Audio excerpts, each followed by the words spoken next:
Bueno, aquí estamos, Homes Transitant, este espacio de radio y este espacio de comunicación, de nuevo abriendo temporada, todavía en pleno agosto, pero pensando en esta temporada de septiembre.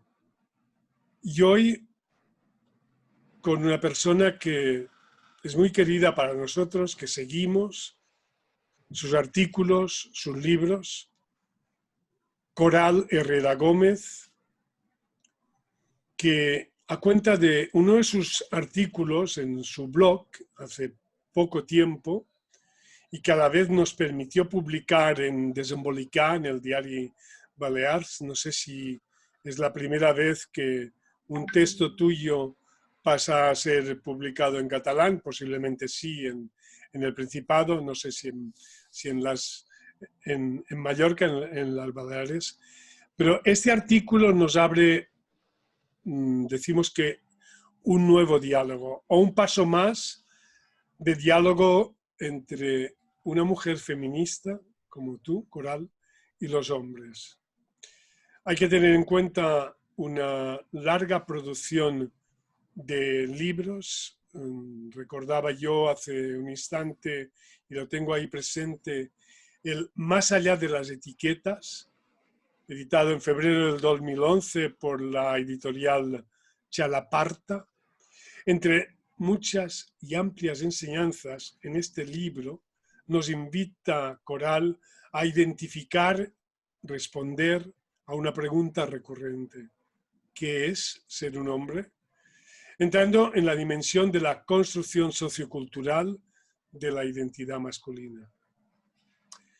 En una obra más reciente, Hombres que ya no hacen sufrir por amor, de la editorial Catarata en 2019, un libro lleno de preguntas en torno a la construcción de la masculinidad también, de la masculinidad patriarcal y las masculinidades disidentes.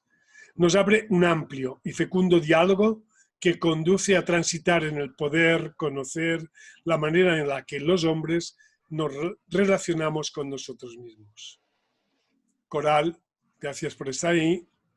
Pienso que los que nos escuchen, los que nos vean en este vídeo, pueden encontrar en Wikipedia, en tu blog, Aikita se llama, ¿verdad? Aikita, sí, .blogspot.com.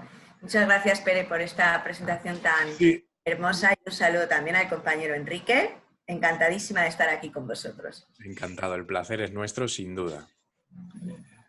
El poder dialogar, hombres que por lo menos intentamos estar en esta faena, en esta mirada de deconstrucción, no siempre es fácil, porque se pueden barajar distintas situaciones. Una es el que, estando ahí, nos creamos que ya somos seres muy evolucionados y que estamos muy cerca y muy liberados, creérnoslo y desde este posicionamiento andar de chulos y de prepotentes, o bien admitir desde ahí que simplemente acabamos de iniciar un camino, que el transitar por él va a llevarnos mucho sudor y quizás, si somos sinceros, también lágrimas. Gracias, Coral, y yo no sé si, Enrique, tú quieres aportar en esta entrada alguna cuestión tuya. Bueno, tenemos hoy la suerte, ¿no?, de reiniciar la temporada con una invitada que teníamos muchas ganas de tener aquí, de hablar con ella. Y bueno, yo estoy deseando empezar, Pere, estoy deseando poder iniciar esta conversación que tanto hemos hablado tú y yo también en privado. Y nada, cuando quieras podemos arrancar. Estaba estos días desmenuzando, Coral, este artículo tuyo, este artículo que de alguna forma yo recibí como una invitación a los hombres a reflexionar seriamente, dar un paso más en esta reflexión con respecto a a lo que es la masculinidad. Lo decía antes cuando hablábamos de la pregunta que está permanente en algunos de tus libros y en distintos artículos. Y precisamente en el artículo al que nos referimos, dices, los hombres que hablan de los derechos de las mujeres y de la igualdad y de la violencia machista, en cambio, pocas veces salen del tema político para profundizar en lo personal ante un auditorio o en sus redes sociales. Nosotros los hombres hablamos mucho desde esta mirada, aquí mismo, ahora, en esta conversación. Ahora mismo podemos caer en ello, por lo tanto, vayamos al grano, Coral. ¿Cómo deshacer estas prácticas? ¿Qué punto de vista nos puedes aportar tú? Verás que yo encuentro que es bastante difícil, ¿no? Porque nosotros y nosotras en la vida diaria, a todo el mundo le es más fácil hablar de lo político y no de lo personal. En cualquier reunión familiar, en cualquier nochebuena, en cualquier fiesta, en cualquier comida se ve muy claramente, ¿no? Como, bueno, yo lo veía desde pequeñita y me quedaba un poco sorprendida, ¿no? Fijaros que, claro, yo lo que veía de pequeña es, wow, en la mesa los hombres hablan de política y en la cocina las mujeres de mi familia y de mi entorno hablan de lo importante, ¿no? Entonces, a mí me extrañaba esa dualidad, ¿no? Yo decía, ¿por qué no se habla en la mesa de lo que se habla en la cocina? ¿Y cuál es el motivo por el cual las mujeres de mi familia hablan de lo importante, ¿no? De lo que está pasando, de sus vidas personales, de cómo se están sintiendo, de lo que las está pasando a lo largo del año y que en la fecha, por ejemplo, de Nochebuena, nos juntamos y empezamos todas a hablar, ¿no? De cómo nos sentimos. Hablamos de sexo, de maternidad, hablamos de lo que es la vida, ¿no? Mientras en la mesa, mis tíos y los hombres de mi familia hablan de la revolución, hablan de la opresión del proletariado, hablan de política, ¿no? Esencialmente. Para mí fue una gran revelación al empezar a estudiar feminismo, el ver que lo personal es político. Para mí es uno de los grandes hallazgos de la humanidad, ¿no? Esa idea de que todo lo individual es social y que no existe una cosa sin la otra, ¿no?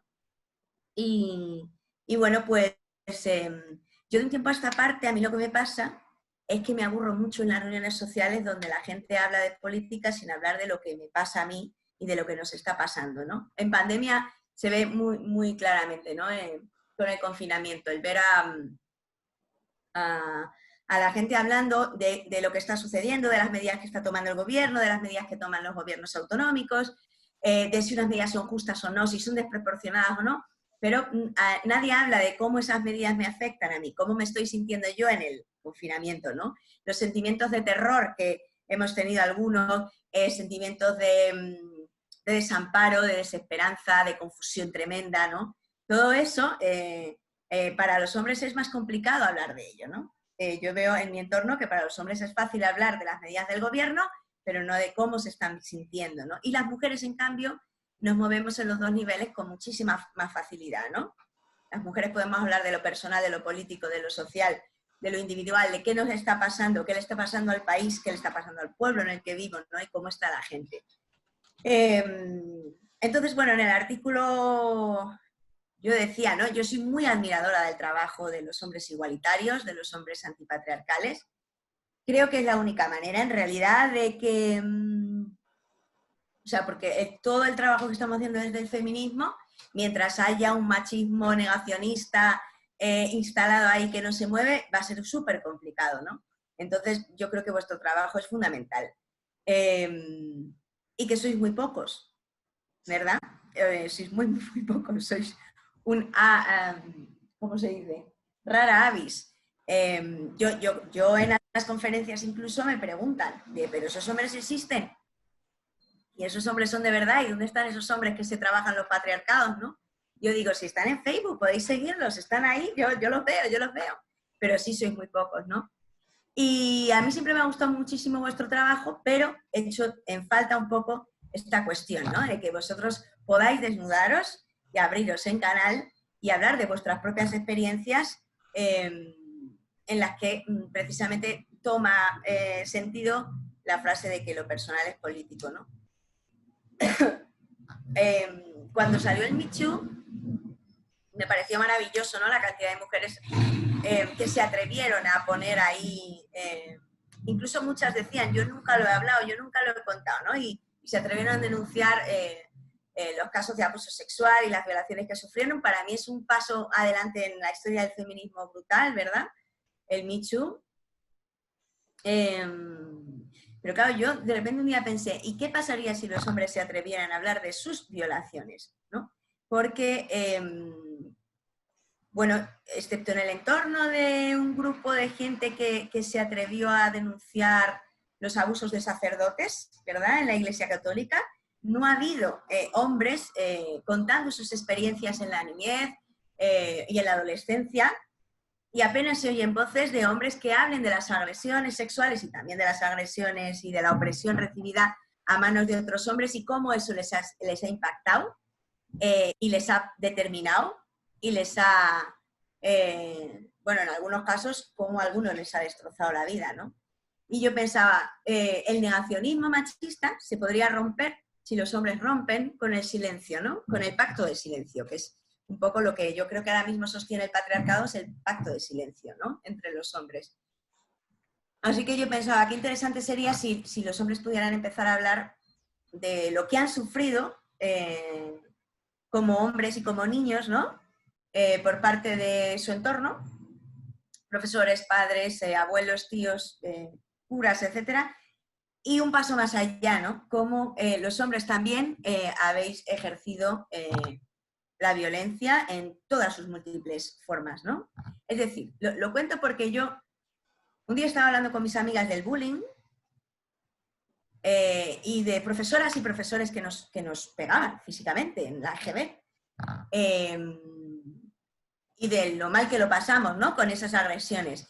Y yo de repente las dije, joder, ¿y por qué nunca hablamos del bullying que le hicimos nosotros a nuestra compañerita Rosa, que era una niña que tenía un retraso cognitivo en el desarrollo? Joder, y empecé a explicarles, pero ¿no os acordáis cómo nos reíamos de ella cuando se meaba encima? ¿No os acordáis de cómo hacíamos como que ella nos contagiaba y la echábamos así desinfectante? ¿No os acordáis? Yo empecé a sacar toda una retahíla de cuestiones violentas que hacíamos contra ella y nos quedamos todas alucinadas. Primero, por cómo habíamos borrado de nuestra memoria aquello. Segundo, por cómo te sitúas como víctima de unos profesores violentos sin darte cuenta de cómo tú ejercías la violencia sobre compañeros y compañeras bueno, que sufrían violencia por parte de toda la clase, ¿no? Porque yo, por ejemplo, siempre me he situado en ese papel de víctima. Yo era una niña muy pequeñita y muy bajita y a mí se me echaban encima todo el mundo. Abusaban mucho de mí, yo era una niña poco asertiva, todavía lo sigo siendo, fijaros, ¿no? Y me costaba mucho. Entonces, claro, para mí es muy fácil decir y hablar de las violencias que yo sufrí en el colegio, como fueron tremendas, ¿no? Pero más difícil todavía y más interesante todavía es si yo me pongo a hablar del bullying que yo he ejercido de una manera inconsciente, lo que sea, como queráis, que sea consciente, que no lo sea, cómo yo me he portado con mi hermana. Yo he abusado de mi hermana todo lo que he querido y más. Y recuerdo a mi padre diciéndome, Coral, no puedes ser tan abusadora, no tienes que tratar bien a tu hermana, tal. Entonces, eso es lo que yo me estoy trabajando ahora para ser mejor persona, ¿no? El ver cómo yo he sufrido los patriarcados y cómo los he ejercido, ¿no? Entonces, me parece súper interesante cuando yo me encuentro con hombres que son capaces de decirme, joder, pues yo recuerdo una vez con 14 años que una compañerita estaba borracha y tuve relaciones sexuales con ella y ahora hoy comprendo que eso es una violencia, ¿no? Y ahora hoy comprendo que eso es una violación y en su momento no lo entendía, ¿no? Entonces, el artículo pretendía ser un llamado para los hombres igualitarios, pero yo creo que un poco también para todos y para todas en general, ¿no? Que seamos capaces de hablar de las violencias que sufrimos y también de las que ejercemos. Es súper importante, ¿no? ¿Cuál es el problema? Que claro, es muy complicado decir en público, hablar públicamente y decir, yo me porté mal con mi hermana, yo me aprovechaba de que yo era mayor, ¿no?, con mi hermana. Por ejemplo, también, yo ahora estoy escribiendo un poco las relaciones que he tenido en mi vida, amorosas, sexuales, con amigas y con amigos, y con hombres y con mujeres, y estoy descubriendo también que yo me he portado mal, también en mis relaciones, ¿no? O sea, es decir, yo me dedico a decirle a todo el mundo, oye, trataros bien, hay que quererse muy bien, hay que quererse mucho, hay que tener una comunicación plena, etcétera. Pero si yo me pongo a ver con perspectiva, y ojo, yo también he hecho daño a los hombres con los que me he relacionado. Lo que pasa es que siempre se me ha dado mejor situarme en el papel de víctima, de ellos que me rompieron el corazón, ¿vale? Pero si yo luego hago un análisis profundo, digo, coño, a este compañero en su momento podía haberlo hecho de otra manera, podía haberlo hecho mejor, ¿no? Y eso es un poco lo que me impulsa a mí a seguir trabajando en mí misma, ¿no? Y ayudar a los demás, en el sentido ese de pensar, tiene que haber un proceso de autocrítica, ¿no? Porque el patriarcado no solo se te echa encima a ti, ¿no? Sino cómo lo ejerces tú. Y en este sentido creo que es muy útil esta imagen. No sé si acordáis de un meme vintage que iba circulando, que era un hombre que estaba con el... Bueno, eran 4 viñetas. Entonces, en la primera era el jefe riñendo al hombre, ¿no? Así con aspecto amenazante y tal. El hombre llega a casa y se lo hace a la mujer se lo hace al niño y el niño se lo hace al gato. Y esta es la... para mí, eso es el patriarcado. Cuando alguien me pregunta el patriarcado, digo, lo podría expresar en esa imagen, ¿no? En cómo el grande se come al chico, ¿no? Y cómo todos ejercemos violencia, ¿no? Y cómo... yo creo que para las mujeres también es súper, súper importante, ¿no? Hacer ese mismo trabajo que propongo en el artículo para hombres igualitarios, que es autocrítica amorosa. Vamos a ver las violencias que nosotras ejercemos o hemos ejercido, cómo nos relacionamos y cómo seguimos la estructura patriarcal, porque estamos en una estructura patriarcal y resulta muy complicado, ¿verdad? Incluso dentro del feminismo resulta muy complicado funcionar de otra manera, ¿no? Porque esa es la estructura que tenemos. Entonces, mi llamamiento es constantemente a la autocrítica de mujeres, a la autocrítica de hombres, y a que seamos capaces de abrir nuestro corazón y de sincerarnos ante el público también, porque, mira, si vosotros lo pensáis, ¿quién es la gente que más os ha impactado desde la infancia, ¿no? La gente que te ha contado un episodio de su vida, la gente, por ejemplo, yo la gente a la que admiro es gente a la que he escuchado hablar desde su corazón, ¿no? Y para mí los mayores aprendizajes no han sido tanto aprendiendo la lección de lo que hay que hacer o de lo que se debe hacer, sino de los ejemplos, ¿no? A mi alrededor, de mujeres y hombres valientes, de mujeres y hombres honestos, de mujeres y hombres que contribuyen cada día a hacer el mundo un poquito mejor, pero es a través de los ejemplos como yo he visto, ¿no? Y bueno, pues esa era un poco la idea. Contarme qué inquietudes, Enrique, te dejamos hablar a ti, qué inquietudes os despertó, ¿no? Esta cuestión y cómo lo... Bueno, yo destacaría ahora en esta línea de lo que estabas hablando, Coral, destacaría un trocito del texto, ¿no? que dice así, cito: siento que sus discursos, hablando de los hombres, llegarían a más gente y tendrían más impacto en la sociedad si hiciesen autocrítica amorosa, si pusiesen el cuerpo y el corazón, si nos hablasen de las violencias que han sufrido y que han ejercido, si contasen su proceso desde su toma de conciencia hasta el momento en que se posicionan como hombres igualitarios. Lo que yo entiendo, ¿no?, es que expresas como rotundamente la necesidad de pedir perdón, hablo de los hombres, hacia las mujeres que de alguna manera hemos infligido daño, ¿no? Somos conscientes, pero los hombres, de ese daño que hemos infligido. Es decir, yo creo todo esto que estamos comentando, estoy totalmente de acuerdo y además pienso que es súper necesario. Pero para mí el problema se sitúa en que no sé si los hombres, mayoritariamente, somos conscientes de ese daño que hemos estado infligiendo. Y eso a mí es lo que me preocupa, porque tal vez vamos a una reunión y no somos capaces ni siquiera de detectar ese daño que hemos estado infligiendo. Y para mí, en ese nivel tan básico estamos los hombres. No sé si tú estás de acuerdo o si lo ves diferente. No lo sé, yo creo que también nos pasa a las mujeres, ¿eh? Y a las feministas. Quiero decir, para todos es más fácil situarnos en el papel de víctimas, siempre, ¿no? Y para todos es más fácil hablar de lo que hemos sufrido y no de lo que hemos hecho sufrir. Pero sí que es cierto que creo que la clave también está en que no somos conscientes, ¿no? Es decir, por ejemplo, para mí fue todo un hallazgo darme cuenta leyendo a Foucault, ¿no? Leyendo a Michel Foucault, cuando Foucault decía, el poder es bidireccional, siempre, ¿vale? Para mí fue un hallazgo increíble darme cuenta que una desde un papel victimista puede ejercer su poder. Es decir, que no solo el dominante domina, ¿vale? También domina la persona que se sitúa en posiciones de sumisión. Yo llevo muchos años, ¿no?, trabajándome eso porque me he dado cuenta que yo utilizo la sumisión como estrategia para, bueno, como estrategia para resolver, ¿no? Entonces, cuando tú eres consciente de eso, dices, bueno, lo que quiero es trabajármelo para no ejercer el poder desde la sumisión. Pero, joder, cómo me costó llegar a ese punto, ¿sabes? Por ejemplo, yo lo hablo mucho en el laboratorio del amor, ¿no? Yo en el laboratorio del amor con las compañeras, yo las digo, venga, vamos a hacer hoy un ejercicio. Vamos a hablar de cómo hemos hecho sufrir nosotras a los hombres, ¿no?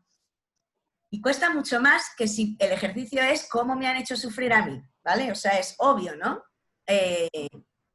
Yo creo que nos pasa a todos en general, ¿no? Que nos cuesta muchísimo entender cómo nosotros hemos ejercido la violencia. Y nos cuesta mucho, sobre todo, lo que tiene que ver con el maltrato silencioso, ¿verdad? Porque dice, yo no he pegado a nadie nunca, ¿no? Nunca he ejercido la violencia física. Bueno, ¿qué otras violencias? Yo creo que en estos últimos años es cuando hemos empezado a ver lo que es la violencia verbal, lo que es la violencia psicológica. Es decir, hoy en día hay mucha gente que sigue sin entender la violencia verbal como violencia, ¿no? Y que sigue sin entender, no sé, por ejemplo, yo es que he desarrollado como unas gafas, ¿no? Que además de las violetas, como que veo mucha crueldad en la cultura en la que vivimos y mucha normalización y naturalización de las violencias que ejercemos. Quizá, Enrique, sea esa la razón por la cual no vemos o no somos conscientes de las violencias que ejercemos, ¿verdad? Los demás, porque yo lo experimenté al ir a vivir a Costa Rica, ¿no? En Costa Rica el trato entre la gente es absolutamente exquisito, ¿vale? Entonces, ahora llego a España y me choca mucho ver a mis amigas tratarse entre ellas, ¿sabes?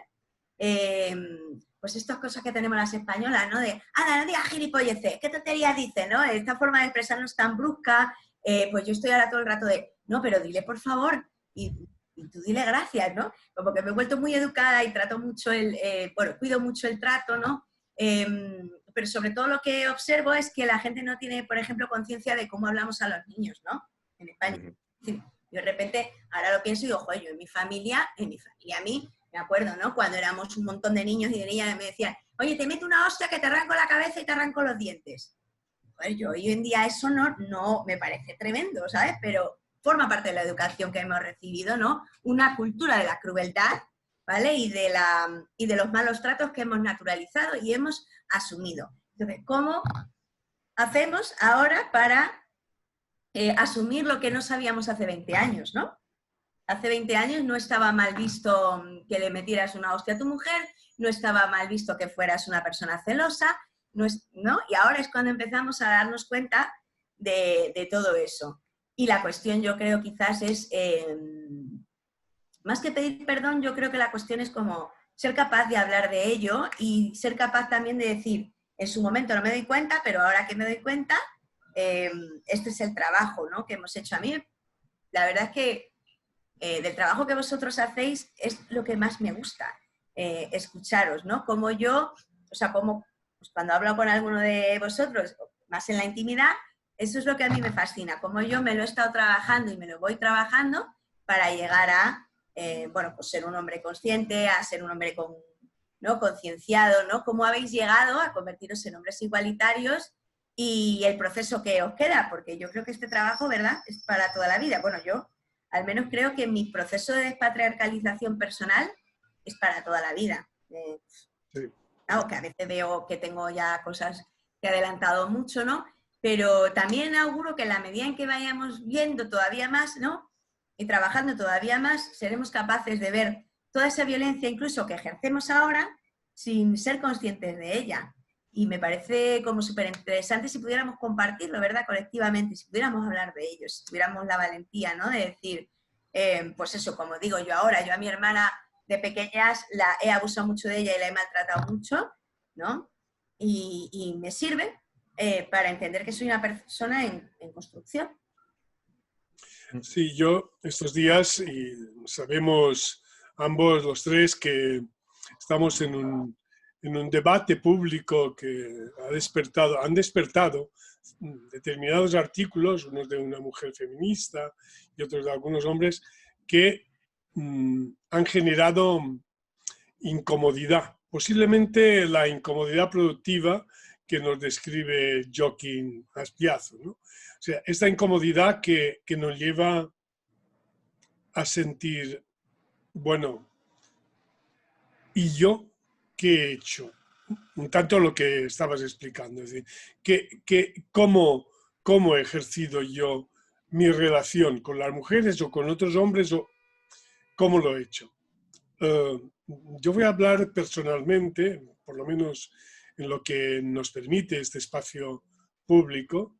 A mí el artículo de June Fernández me ha movido mucho, me ha removido y me ha llevado a revisar cuestiones personales y relaciones personales con algunas personas, exparejas, y lo he podido hablar en estos últimos días.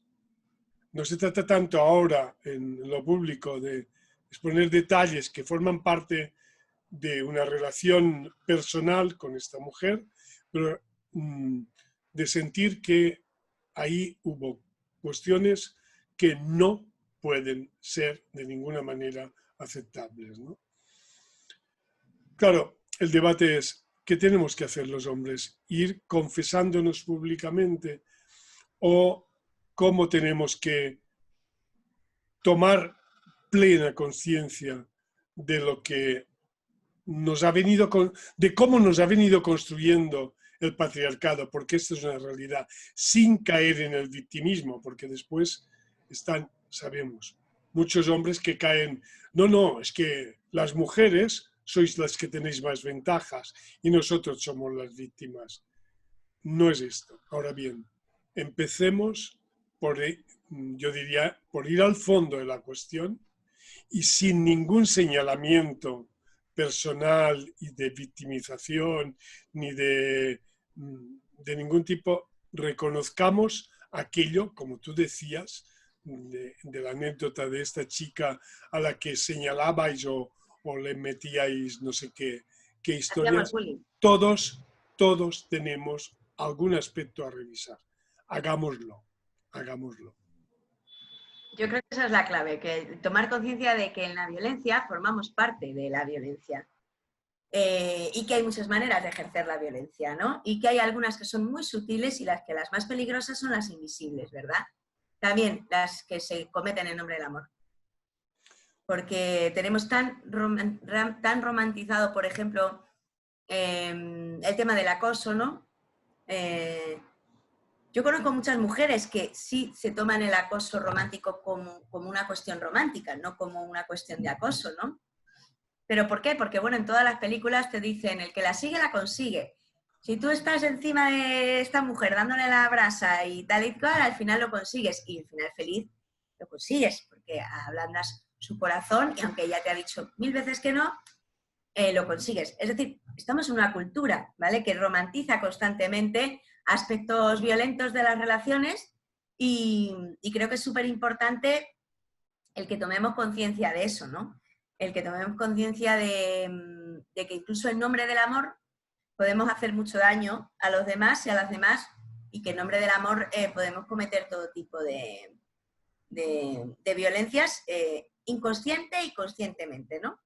Y lo que no vimos hace 20 años o hace 30 años lo podemos quizá ver ahora. Yo en mi proceso de trabajo, desde luego, sí que soy capaz de identificar las veces que incluso no me he portado bien con mis amigas, ¿no? Porque mi papel en el grupo siempre ha sido ser una grandísima amiga, ¿no? La amiga que cuando tu papá se muere yo estoy ahí 3 días en el tanatorio, en tu parto, en tu divorcio. Soy muy amiga siempre me he comportado como amiga soltera, que está ahí para todo, ¿no? Y bueno, yo me estoy destronando de ahí, o sea, yo me estoy destronando porque yo, claro, también he hecho daño a amigas y a veces no he estado cuando me han necesitado, ¿no? ¿Y por qué yo necesito sentirme tan importante, ¿no?, en la vida de mis amigas? Porque ese papel de salvadora, en fin, todo eso me ayuda, ¿vale? A trabajarme y a ver que también hoy está ahí el ego, ¿no? Y que si tú te trabajas el ego, a lo mejor te das cuenta de que tú eres tan importante y que ta. El problema es que yo creo que nos cuesta muchísimo hacer autocrítica, ¿verdad? Y para mí la autocrítica no es un acto de redención, de llorar en público y pedir perdón, o de hacer confesiones tipo, bueno, al estilo cristiano, ¿no? Para mí más bien pues tiene que ser un poco, pues, como comentabas tú, un poco más quizá constructivo, ¿no? Es decir, yo he ejercido, por ejemplo, estas violencias en el pasado, y esto es lo que he aprendido, ¿no? En el proceso, y esto es lo que me estoy trabajando, ¿no? Yo en el laboratorio del amor trabajo mucho eso con las chicas, las digo, a ver, ¿en qué estáis ahora? ¿Qué os estáis trabajando? Por un lado, para ser mejor persona y por otro lado, para estar mejor. Y con esa conciencia de que lo que cada una de nosotras se trabaja es personal y político y que no se pueden separar, ¿no? Y esa era un poco, sí, la idea que yo planteaba en el artículo, ¿no? Es decir, vamos a dejar de, por ejemplo, los hombres igualitarios habláis mucho de qué hacer para, por ejemplo, ¿no? Los talleres que hacemos, ¿no? De cómo construir relaciones de buen trato, cómo participar y repartirnos las tareas por igual en la pareja para que no haya abuso ni explotación, ¿no? Y para mí esto es lo interesante, es decir, las propuestas, ¿eh? Ya sabemos lo que es el patriarcado, ahora vamos a proponer cómo hacemos para relacionarnos, cómo tal. Pero también, sin duda, creo que es muy importante hacer un proceso de revisión autocrítica personal. Y como decía en el artículo, ¿no? ¿Cómo hemos llegado hasta aquí? ¿Cómo me he convertido en hombre igualitario? ¿Qué es lo que me ha movido a querer trabajármelo, ¿no? Para mí, yo siento que una de las cosas más importantes del movimiento de hombres igualitarios es el que os azuzáis unos a otros contra la complacencia. Contra el, oh, qué guay soy porque soy un hombre igualitario y ya como soy un hombre feminista, pues ya nada, ¿no? A mí me gusta leeros y escucharos, ¿no? Cuando habláis entre vosotros y decís, joder, lo que queda por hacer, porque nos queda mucho por hacer, que es un proceso constante, ¿no? Y que hay que trabajárselo constantemente, ¿no? Y el culmen de eso, yo creo que tiene que ver con la pregunta de cómo me aprovecho siendo un hombre igualitario de mi posición como hombre feminista, qué beneficios saco y qué daño puedo hacer a otras personas ¿no? Con esa posición, porque es cierto que ahora las mujeres han descubierto otro príncipe azul, que es el príncipe azul feminista, que va a asambleas feministas, que está muy deconstruido, y que luego sin darse cuenta, ¿no? O dándose cuenta, ejerce su poder sobre la compañera de una manera violenta. Creo que este es el punto ahí principal, ¿no? Quizás de la cuestión, ¿no? El cómo me aprovecho yo de los privilegios que también obtengo siendo un hombre igualitario, ¿no? ¿Cómo lo veis? Yo, Coral, quería hacer un apunte a eso, ¿no? Y quería volver a un tema que hemos citado varias veces y tú misma también, el laboratorio del amor, ¿no? Y a mí es un tema que me encanta y me encanta hablar de eso, ¿no? De amor y de lo que sentimos. De hecho, a modo personal, yo ahora voy a cumplir 30 años, ¿no? Y el otro día pensaba, en cuanto al amor de pareja, que con 20 años probablemente no pensaba nada de lo que pienso ahora acerca del amor y tenía una concepción completamente distinta y que tal vez no, seguro, con la pareja de entonces, pues, y me comporté de algunas maneras que ahora pues no me comportaría, ¿no? Y pensaba si cuando tenga 40 voy a tener esta misma reflexión que estoy teniendo ahora, ¿no? De otra década. Entonces, te quería preguntar acerca del amor, ¿no? En el nombre del amor tú también has dicho que nos hemos excusado para hacer daño, ¿no? Para infligir daño a otras personas. Y a mí es una cosa que comprendo, pero no me llega a caber en la cabeza, ¿no? ¿Cómo es posible que usemos el amor, ¿no? Como parapeto o como sábana para tapar violencia o cualquier tipo de, yo qué sé, depresión o de subyugación a nuestra pareja, siendo el amor todo lo contrario a violencia, a prisión, digamos, a celos, a todo eso? ¿Cómo es posible que nos hayamos cargado de tal forma el amor? Bueno, yo creo que es un tema de poder. Para mí la clave está en cómo ejercemos el poder y cómo lo gestionamos, ¿no? Para mí es una vamos, de las cosas que más me interesa ahora a lo largo de todo mi trabajo en estos años, ahora mismo, para mí, todo el tema gira en torno a cómo usamos el poder, ¿no? Por ejemplo, cuando trabajo con mujeres las digo, ¿cómo es posible que nos enamoramos? Y cuando nos enamoramos lo primero que hacemos es, toma mi poder, te lo doy todo. Mi corazón está en tus manos, destrózame, haz lo que quieras conmigo, me da igual, ¿no? Y me parece muy interesante, más allá del concepto, durante unos años la moda ha estado a hablar de empoderamiento, ¿no? Yo creo que ahora la cuestión central es cómo uso yo mi poder, ¿no? Para conseguir lo que quiero. Yo les digo a las chicas, uno de nuestros problemas que tenemos las mujeres es que no sabemos qué es lo que queremos, qué es lo que deseamos y qué es lo que necesitamos. Esto es una de las cosas que yo más trabajo en el laboratorio, ¿no? Entonces el trabajo es muy bonito porque cuando ellas escriben, pues yo lo que quiero es esto, yo lo que quiero es lo otro, yo deseo esto, yo necesito lo otro. Es muy hermoso decirlo en voz alta y soltarlo, ¿no? Por la voz, porque al hablarlo y al decirlo dices, joder, si es que he estado toda mi vida sin saber qué quiero, ¿cómo voy a negociar en pareja yo lo que quiero si no sé lo que quiero? Porque además lo habitual es ver qué quiere el otro. Si te juntas con el otro y el otro quiere una relación poliamorosa, pues poliamorosa. Que el otro quiere una relación no sé qué, pues venga, lo que el otro quiera, ¿no? Yo por lo menos siempre me he adaptado muy bien a las diferentes parejas que he tenido sin preguntarme a mí misma qué quiero. Y es muy bonito. Cuando tú dices, pues yo quiero esto para ser feliz o para estar bien, yo necesito esto y esto y esto, ¿ok? Ahora la pregunta siguiente, que es más dura, es ¿cómo lo consigues? ¿No? ¿Qué estrategia, ¿vale?, vas a utilizar para conseguir lo que necesitas? Y este es el meollo de la cuestión ética, de la cuestión de la ética amorosa desde mi punto de vista. Es decir, por ejemplo, yo quiero volver a intentarlo con mi chico porque creo que nuestra relación sí tiene futuro, creo que sí podemos arreglarlo, entonces para volver con mi chico voy a hacer esto, esto y esto, ¿no? La pregunta que yo te devuelvo es ético lo que tú vas a hacer para conseguir a tu compañero cuando tu compañero no quiere volver contigo? ¿No? Claro. Y así millones de ejemplos, es decir, yo quiero que mi compañera se case conmigo y mis estrategias para conseguirlo son ta. Bien, esas estrategias son éticas. Y luego, ¿es legítimo también que tú quieras conseguir un objetivo? A nivel simple, me gusta mucho ese bolso. ¿Qué hago para conseguir ese bolso? Lo robo. Pues el planteamiento ético sería, ¿no habrá otra manera de conseguir el bolso?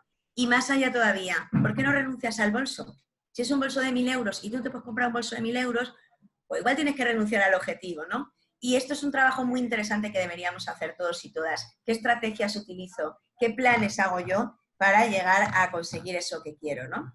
En este contexto, ¿qué ocurre? Que, bueno, que cuando no sé, yo lo que yo vivo, lo que yo he aprendido de vivir en pareja es que es una lucha de poder constante la pareja, porque somos todos muy dominantes, porque todos tenemos unas necesidades y unos intereses también, ¿no? Entonces, aunque el amor es muy bonito, ¿no? Yo misma lo he notado con mis parejas, cómo yo he ejercido mi poder a través o de la dominación o de la sumisión, cómo lo he conseguido, si cuando lo he conseguido era legítimo y sobre todo es que lo más importante, cómo afecta a la gente que yo consiga algo, ¿no? Hace poco teníamos una compañera en el laboratorio que decía, es que esta chica, mi ex, me ha puesto o sea, me ha bloqueado, no quiere saber nada de mí. Y decía, pero yo estoy convencida de que ella quiere hablar conmigo, ¿no? Y yo le decía, mira, si fueras un tío nos íbamos todas encima.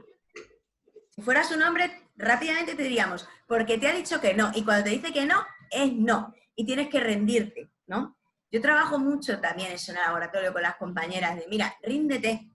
Tu batalla, tu deseo, tu sueño, tal.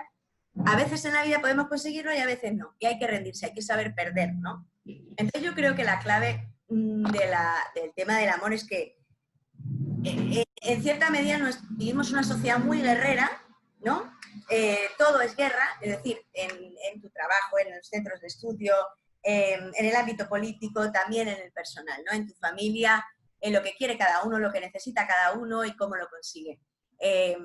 Creo creo que la clave sería empezar a trabajar el amor no como una estructura de guerra y de dominación y de sumisión, sino como una estructura de cooperación, de apoyo mutuo, de solidaridad y de compañerismo, ¿no?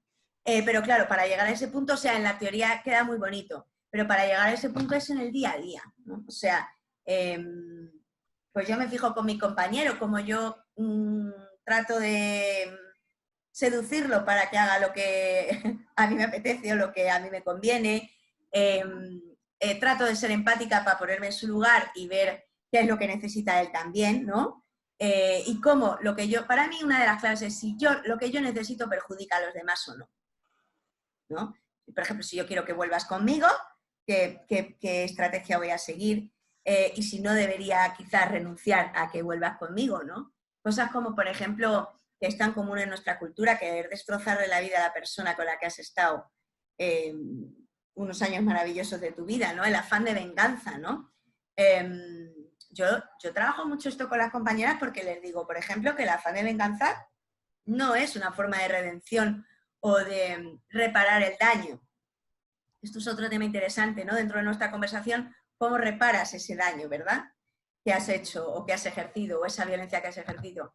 Pero vamos, para mí lo más importante sería un poco reconstruir el amor y repensarlo de arriba abajo desde esta perspectiva del uso del poder. Cómo mi poder choca con el tuyo y cómo es posible que lleguemos a hacernos daño si no respetamos, ¿no? A los compañeros y a las compañeras con las que estamos. Y yo estoy segura, Enrique, que cuando yo tenga 50 y tú tengas 40, diremos, joder, o sea, ¿no? Si seguimos trabajando, si seguimos investigando, si seguimos leyendo y si seguimos también trabajando en pareja, es posible que digamos, wow, ¿no? Que veamos cosas que no veíamos antes, ¿no? Ahora yo os lanzo a vosotros, ¿no? Esa pregunta, ¿cómo creéis que se puede reparar el daño? ¿O qué hacemos? Uy, Coral, muy interesante la pregunta. Una pregunta que yo de alguna forma uno a lo que decíamos antes y a lo que yo observo que tiene removido o en un revuelo interesante a todos los grupos, círculos, digamos, igualitarios, de grupos de tal, a cuenta de que una mujer, digamos, que diga, oye, yo tuve problemas, y sin particularizar. ¿Cómo lo hacemos esto? ¿Cómo lo hacemos? ¿Cómo reparamos este daño? Es un camino largo. Recuerdo hace algunas semanas, cuando todavía estábamos en activo con el programa de radio, que decía un compañero que había participado en un documental, en Clonar a un hombre, nos decía, toda la vida me llevará el transitar de una masculinidad patriarcal a una dimensión que yo a menudo digo más pacificadora, que sea hacia mí mismo y por tanto hacia las demás, hacia los demás, ¿no? Hay una situación muy importante y es que ¿cómo admitimos que no somos más que aquello que vamos avanzando poco a poco, y lo más importante es que demos coherencia a estos pequeños pasos desde la humildad, teniendo en cuenta que los hombres habitualmente hemos aprendido y hemos incorporado los privilegios como algo natural. Por tanto, el poder nos viene dado, los privilegios nos vienen dados, y por tanto estos se transforman en acciones incluso de mucha violencia, incluso hasta la más extrema, que es el asesinato, que lo vemos con demasiada frecuencia o se producen continuamente si damos una visión más global del planeta, ¿no?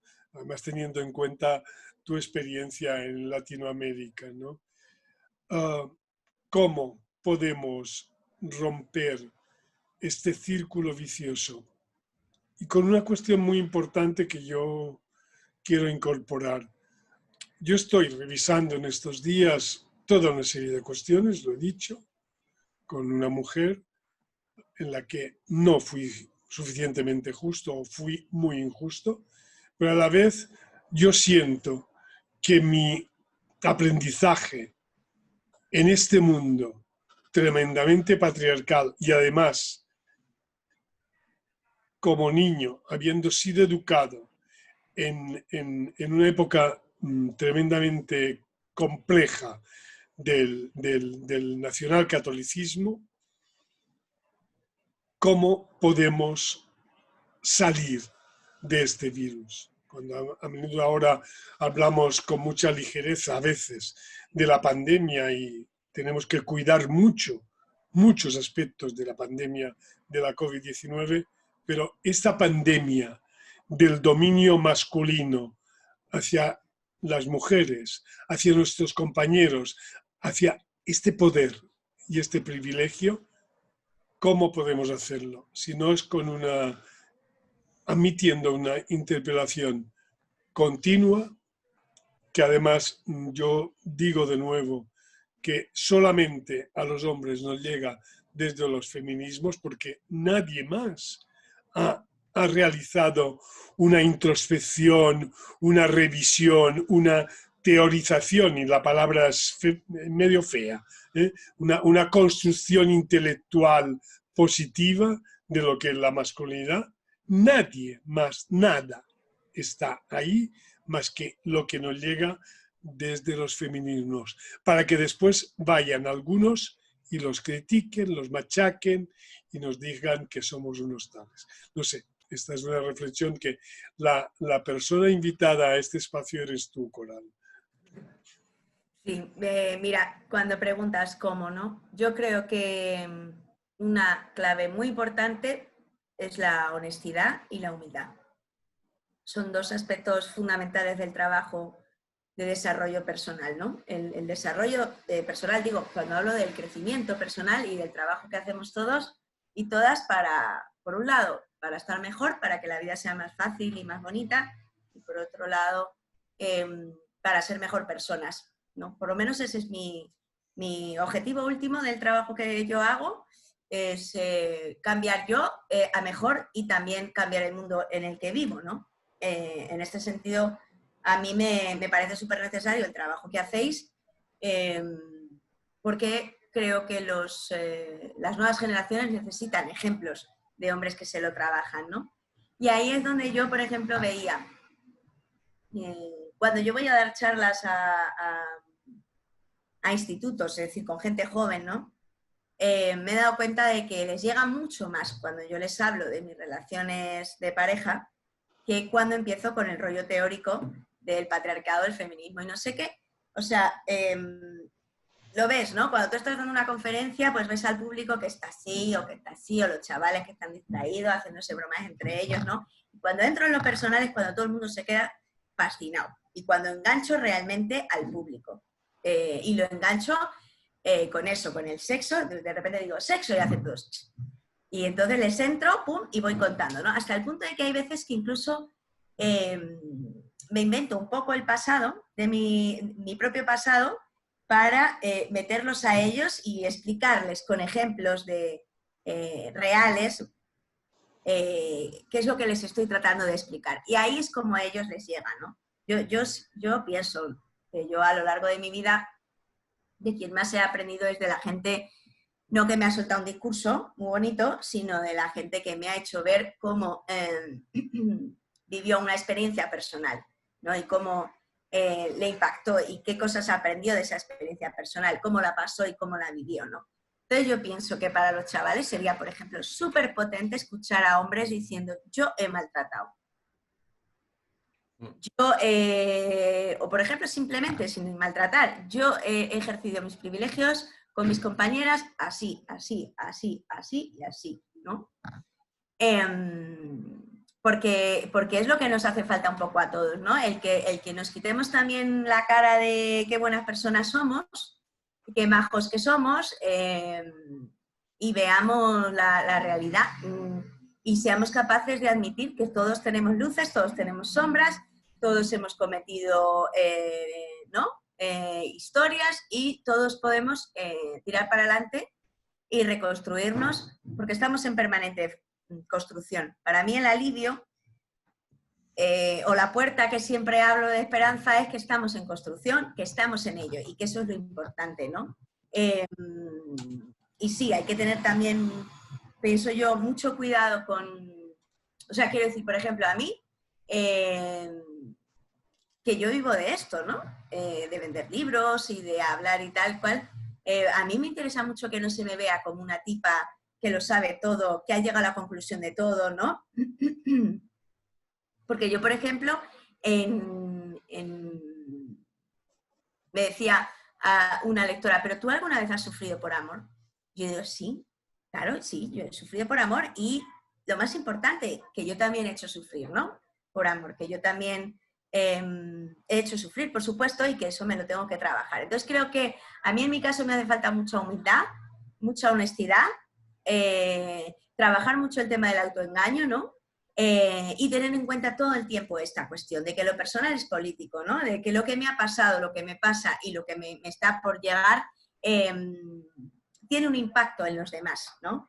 En la sociedad en la que vivimos. Entonces, yo pienso que es una cuestión de estar en permanente construcción y de tener mucha capacidad autocrítica. Incluso yo lo hago en pareja, ¿no? Yo cuando estoy con mi pareja de repente le digo, uy, ¿has visto cómo he intentado que tú me...? ¿Eh? O él me dice a mí, ¿te has dado cuenta, Coral, cómo estás utilizando? Y al visibilizarnos el uno al otro la estructura de poder, es mucho más fácil trabajarla, ¿no?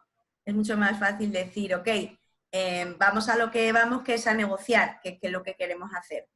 No a imponer al otro lo que querríamos o deseamos, ¿no? Es un desafío constante, pero la verdad es que yo pienso que merece la pena el trabajo y que es muy importante que ninguno de nosotros, que ninguna de nosotras se erija en la portavoz de lo que hay que hacer o de cómo deben ser las cosas, ¿no? Sino que todos admitamos en una estructura horizontal que estamos todos al mismo tiempo trabajándonos, ¿no? Y que, bueno, que ninguno de nosotros tenemos la razón absoluta y total y que pienso que abriéndonos un poco, abriendo nuestros corazones, ¿no? Exponiendo lo que sentimos, exponiendo lo que pensamos, son procesos de sinceridad que uno tiene que tener y si hay que pedir perdón en público, igual hay que hacerlo, ¿no? Hay que decir, a mí no me importa decir a mi hermana, joder, cómo abusé de ti en la infancia, ¿no? O profesora, mi profesora de matemáticas, que la hice llorar un par de veces porque no me callaba ni para atrás. ¿Cómo me gustaría poder decirla, Nieme, de verdad, lo siento mucho, ¿no? Haberte tratado así porque te traté mal y te hice sufrir y me duele en el alma, ¿no? A mí me gustaría poder pedir perdón públicamente a toda la gente a la que alguna vez he hecho daño, ¿no? Y no siempre me he portado bien y no siempre he actuado de la mejor manera, pero bueno, creo que es eso, estar ahí, ¿no? En el proceso de construcción y el capaz, bueno, que seamos capaces sobre todo de combinar los discursos tan bonitos que lanzamos desde el feminismo, ¿no? Y desde las masculinidades, que seamos capaces de visibilizar sobre todo cómo hemos sufrido el patriarcado y cómo lo hemos ejercido y cómo lo seguimos ejerciendo, ¿no?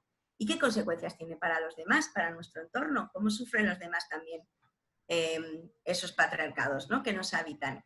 Creo que debemos dejar también un poco al lado esta noción cristiana de la culpa, ¿vale? De la redención y tal, que no nos sirve.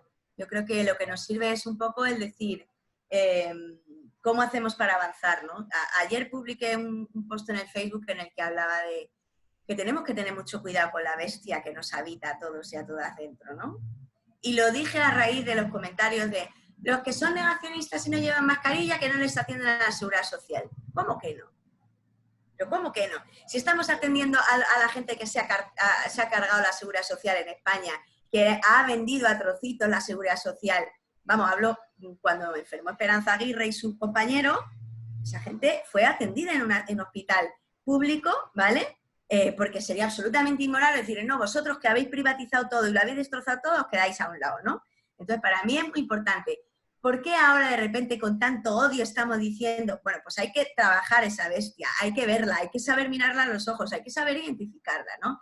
Y hay que decir, ¿qué hago con mi odio y cómo me lo trabajo? Para mí esto es muy importante, ¿no? ¿Qué aspectos de mí son monstruosos y cómo puedo hacer para trabajarlos? Yo no sé, ¿no?, cómo trabajáis vosotros, pero me parece súper importante trabajar a la bestia que llevamos dentro para intentar ser mejor persona y también para hacer este mundo un poco más habitable. Me enrollo mucho, perdonadme. Bueno, no. Mira, toda esta aportación es súper enriquecedora y además se suma a lo que debemos mirar como hombres, ¿no?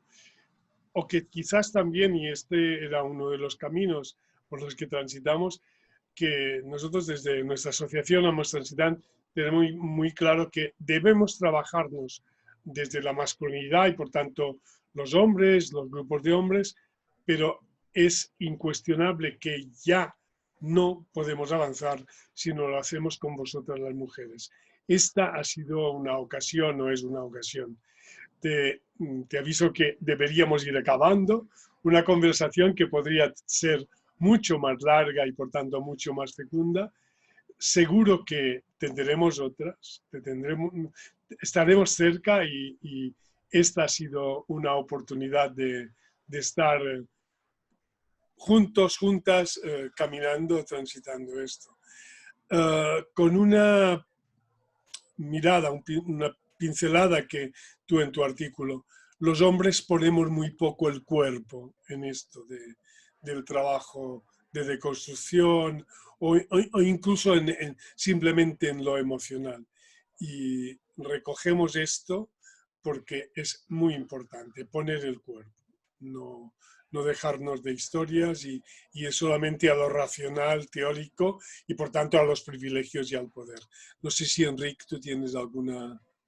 Nada más, sumarme a esa necesidad, ¿no?, también de hacer de escuchar a esa bestia, ¿no?, y de hacer ese llamamiento al perdón y a reconocer los errores y los daños que hayamos podido causar y de cara al futuro, e ir creciendo sobre eso.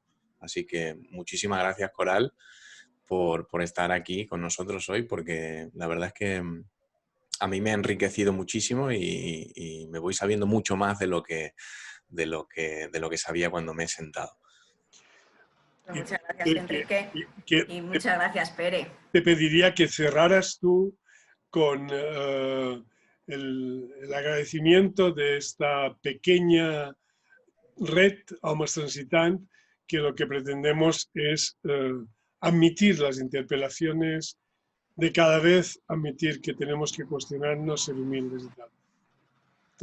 Te pedimos que seas tú que cierres este espacio de hoy. Bueno, yo lo que quería sobre todo es felicitaros por el trabajo que estáis haciendo, animaros a que pongáis el cuerpo, a que os desnudéis en público, a que podáis contar y hablar de vuestras emociones y sentimientos, que en general no es los hombres igualitarios, en general, ¿verdad?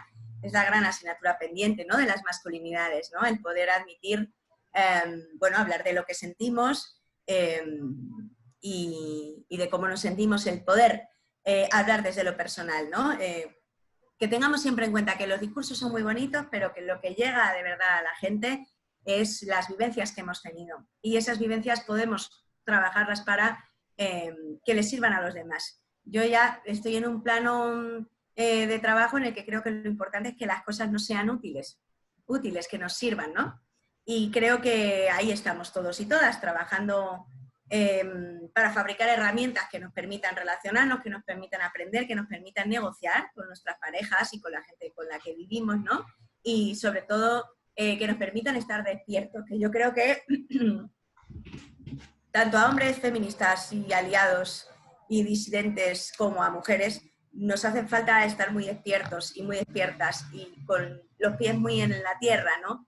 Tomando conciencia de cómo sufrimos y cómo hacemos sufrir a los demás, ¿no? De cómo nuestras acciones tienen un impacto en los demás y cómo, pues eso, qué interesante, mira la línea que propone Enrique, ¿no? El ir trabajando por años y decir cómo estaba yo hace 10 años, cómo estoy ahora, qué cosas he aprendido nuevas, cómo las estoy aplicando, que también es muy importante, y qué impacto positivo o negativo está teniendo en los demás. Creo que el proceso de autocrítica tiene que ser constante y en ese sentido, pues yo creo que aquí estamos, ¿no? Aprendiendo todos unos de otros y otras de unos y creo que también es muy importante